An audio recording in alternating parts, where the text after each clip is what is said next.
Temos dois exemplos que são clássicos. Por exemplo, se um professor é visual, é aquele professor que quando ele dá a sua aula, ele fala alto, que o colégio, a escola, a faculdade toda ouve, ele tem na sala alunos auditivos. E muitas vezes esse professor exige dos alunos a postura do visual, ou seja, todos olhando para ele e todos em silêncio. Imagina então nessa sala se tem um aluno auditivo. Ele pode perfeitamente ouvir o professor, entender o que o professor está falando, sem olhar para esse professor. Então tem situações hilárias que às vezes o professor visual pergunta para um aluno auditivo que está prestando atenção, mas ele está desenhando. Pergunta algo sobre a matéria, sobre o conteúdo que ele estava ministrando, e o aluno auditivo consegue responder. Bom, então o professor visual, assim que ele observa a resposta do aluno, ele imagina, mas como esse aluno soube a resposta se nem para mim ele estava olhando? Ou seja, o auditivo não precisa olhar, não precisa ver para aprender. Uma outra história que a gente vê muito, e às vezes as pessoas acham que é vício de aprendizagem, é quando a pessoa ela precisa estudar ou decorar alguma coisa, ela precisa ler o texto em voz alta. Na medida em que ela está lendo esse texto em voz alta, ela está gravando, porque a memória dela é auditiva, ou seja, ela aprende por meio da sua própria voz. Então você já entendeu que um visual tem dificuldades em lidar com o auditivo.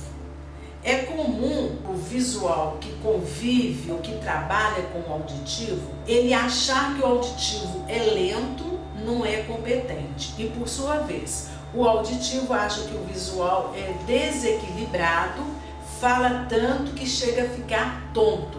A sensação que o auditivo tem é de tontura, de tanto que o visual fala com ele, de tanto que gesticula e às vezes chega até a gritar realmente. Um outro perfil é o sinestésico. O ponto de comunicação do sinestésico é o tato. O sinestésico é aquela pessoa que te toca quando conversa com você. Ela gosta muito de abraçar e gosta muito de pegar a outra pessoa. Naturalmente, o visual não se dá bem com o sinestésico. O visual se sente invadido. Imagine um visual conversando com um sinestésico. Nós temos uma área de proteção no nosso corpo. O sinestésico chega muito próximo do visual para conversar e para tocar. E o visual dá um passo atrás para manter a distância do sinestésico. O conflito gerado aí é o seguinte. Imagine uma mãe visual com um filho sinestésico. A mãe visual quer ver o filho limpo, pronto, cabelos penteados, roupa combinando, e o filho que é sinestésico quer beijar e abraçar a mãe.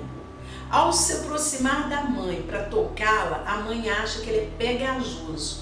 Então se a mãe diz, vai para lá, você me pega muito, o filho entende, percebe e pode até de forma inadequada achar que a mãe não gosta dele. Ou seja, a mãe gosta, só que ela é visual. Mas ele é sinestésico. Enquanto a mãe quer vê-lo, ele quer pegá-la. Aí também tem um conflito muito grande. Imagine na relação a dois, uma mulher visual com um marido sinestésico. Também vão ter problemas na relação. Porque a mulher visual, ela tende a ter a casa muito limpa, muito organizada. E o sinestésico, o perfil dele é de conforto. Sinestésico não está propenso a ver, a combinar cores, mas ele está propenso a sentir. Então, quando ele chega em casa, ele tem a casa como se fosse o seu reduto, um lugar onde ele pode relaxar, onde ele pode ficar à vontade. Então, imagine que a mulher visual fez a faxina na casa, ficou a tarde toda faxinando a casa e chega o maridão sinestésico. Ao chegar, ele já vai tirando o sapato, deixa o sapato de um lado, meia para o outro, toma água, deixa o copo no chão. A mulher entende que isso é falta de respeito com a faxina que ela fez. E às vezes ela até refez a faxina feita por uma doméstica ou por uma faxineira. Aí gera o conflito. A mulher acha que é desrespeito e o marido diz para ela que ele não tem liberdade nem na sua própria casa. Se você observar nas relações familiares, existem muitos conflitos em função de uma pessoa não entender o sistema representacional de outro. Imagine uma mãe visual com um filho sinestésico. Ela quer que o quarto do filho sinestésico mantenha-se organizado, tudo nos lugares. E o filho acha que o quarto é dele, o espaço é dele. Principalmente se for filho adolescente, que ele começa a questionar. E qual é a justificativa da mãe visual? Quando o filho diz: mãe, o quarto é meu e eu fico nele do jeito que ele está, é o jeito que eu quero. E geralmente essa mãe diz para o filho: tudo bem, meu filho, mas imagine se chega aqui uma visita. Ela vai perceber como você é bagunceiro.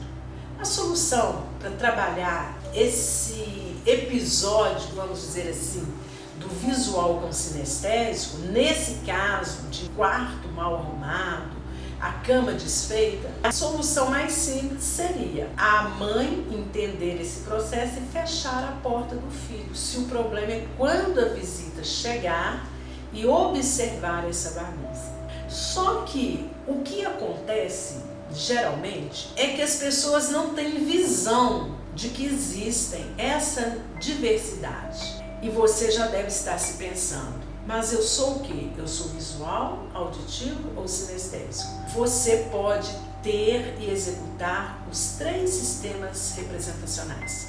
Nós dizemos que a gente precisa trabalhar como se fôssemos poliglotas dos sistemas representacionais. Para cada pessoa você vai usar um tipo de comunicação. Isso não quer dizer que você vá mudar a sua personalidade, mas você vai aprender a fazer rapport com as pessoas com as quais você está se comunicando. Você sabe o que é rapport? Rapport é uma expressão francesa que significa sintonia. É uma ferramenta que te ajudará muito a melhorar a sua relação com o outro. Você pode estabelecer rapport através da respiração, através de gestos, através da sua fisionomia, através de frases repetitivas. O melhor exemplo de rapport que me vem à memória é o filme Dom Juan de Marco. Quem não viu, é um filme antigo, mas deveria assistir para entender como o Dom Juan faz o rapport com o psiquiatra. Na verdade, o Dom Juan não era Dom Juan, mas ele se achava o próprio Dom Juan. E no momento tal do filme, ele quer suicidar, ele sobe nos andares de um edifício e envia um psiquiatra para conversar com ele. A partir do momento que o psiquiatra chega e começa a conversar com o Dom Juan, estabelece-se um rapport. O psiquiatra perguntando para a personagem se ele era realmente Dom Juan. Ele falou que era, mas que ele queria fazer um duelo e ser morto pelas mãos do Dom Otávio de Flores. E o psiquiatra diz: tudo bem, o Dom Otávio é meu tio, mas ele está em viagem para Maiorca. Não serve eu, sendo o sobrinho dele?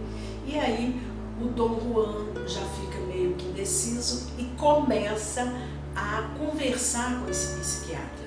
E na medida que ele vai conversando com esse psiquiatra, ele vai usando as mesmas palavras, ele vai usando os mesmos gestos. Ou seja, quando o psiquiatra diz para ele: mas você, o grande Dom Juan, como é que você quer acabar com a sua vida? O grande conquistador. Você deve ter tido algum problema. Se quiser, conte-me sobre o seu problema. O Dom Juan fala para esse psiquiatra de um grande amor perdido. E na medida que ele vai contando a sua história de dor, de angústia, em função da amada que não quis, o psiquiatra vai estabelecendo um rapport com ele, através do balançar afirmativamente a cabeça, de repetir as mesmas frases. Então, você realmente deve ter sofrido demais. Me fale um pouco mais desse amor. E assim o Dom Juan, sentindo a confiança nesse psiquiatra, ele desiste de suicidar, abraça o psiquiatra e desce. A partir desse momento, no filme, quem faz o rapport com o psiquiatra é Dom Juan. Ele vai dar grandes lições de romantismo, de amor e de como conquistar as mulheres. Então vale a pena assistir ao Dom Juan de Marco para que você também possa exercitar o rapport com as pessoas que são importantes para você. Outras maneiras de estabelecer rapport. Imagine, se você tem um amigo e ele chega perto de você e diz assim, mais ou menos isso: nossa, eu tô com um problema muito grande e quero te contar. E ele começa a te contar o problema. Mas antes de terminar, você diz para ele: o seu problema não é nada perto do meu. Peraí que eu vou te contar, o seu é fichinha perto do meu. Será que você estabeleceu rapport com esse seu amigo? Não. Você não teve paciência, não teve tolerância para ouvi-lo. Então, quem é muito visual tem dificuldade em ouvir o outro. É importante ter essa consciência e, a partir daí, você exercitar o rapport, que é espelhar no outro. Então, se você é visual, você vai se espelhar no outro, num auditivo, por exemplo, fazendo rapport, você vai mudar o seu tom de voz, respiração mais tranquila, gestos também mais tranquilos. O auditivo vai sentir confiança e reciprocidade em você. Uma outra forma muito comum que a gente pode exemplificar o rapport é uma situação social. Imagine você com seus amigos, vocês são 4 pessoas, estão conversando numa mesa de bar e chega uma 5ª pessoa. Essa pessoa fica de pé e vocês a convidam para sentar. Ela fala, não, aqui mesmo tá bom, etc e tal. Há um desconforto entre os 4. Na hora que essa 5ª pessoa se assenta, houve o estabelecimento do rapport. Todos sentem mais à vontade, estão falando a mesma linguagem e usando os mesmos gestos.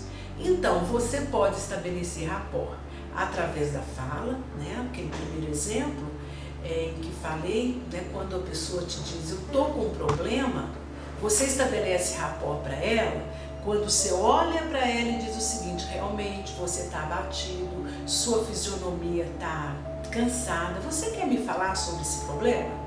Você estabelecer um rapport. Imagine se há rapport numa situação em que uma criança caiu, machucou, chorou. E a mãe dessa criança diz, você não caiu, você pulou. E a criança chora muito mais.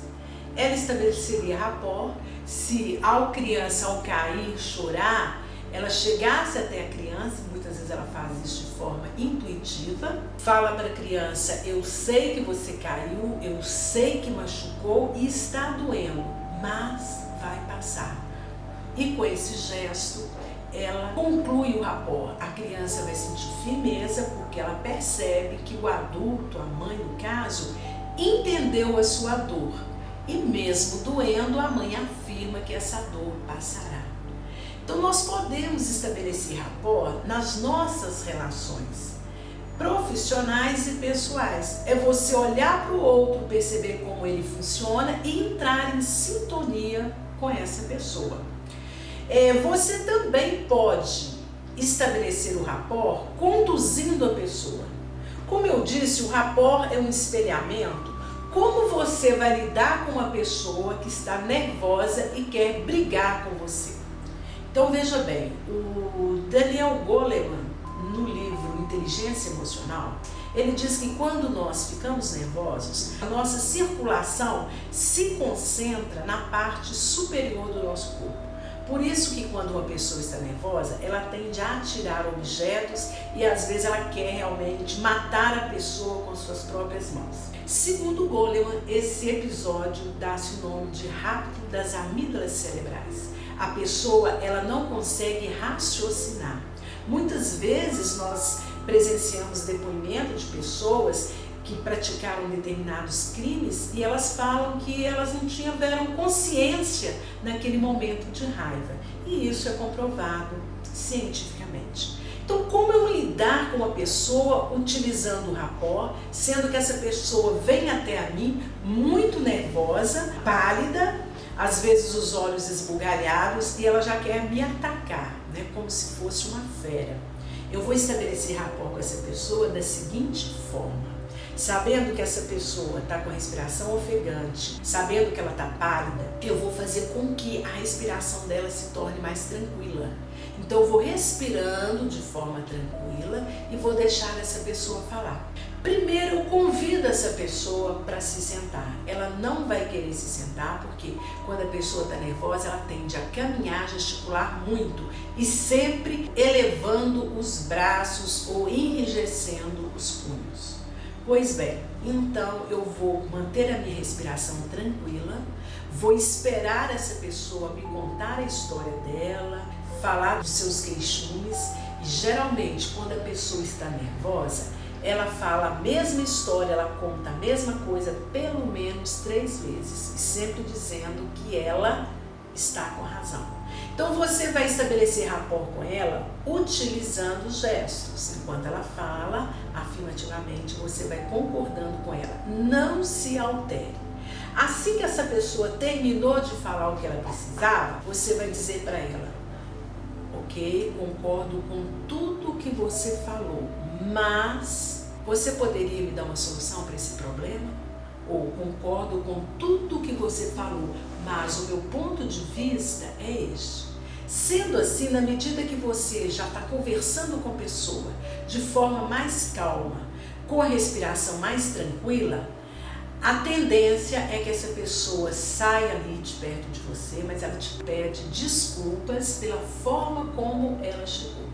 Então nós não podemos estabelecer rapport se a gente não tiver essa humildade e essa paciência de esperar o outro falar aquilo que ele quer, do jeito que ele quer, num tom. Nesse caso, o tom vai ser bem exasperado, às vezes até agressivo. Então, cabe a nós conduzir a pessoa para que ela também possa se sentir melhor e mais tranquila.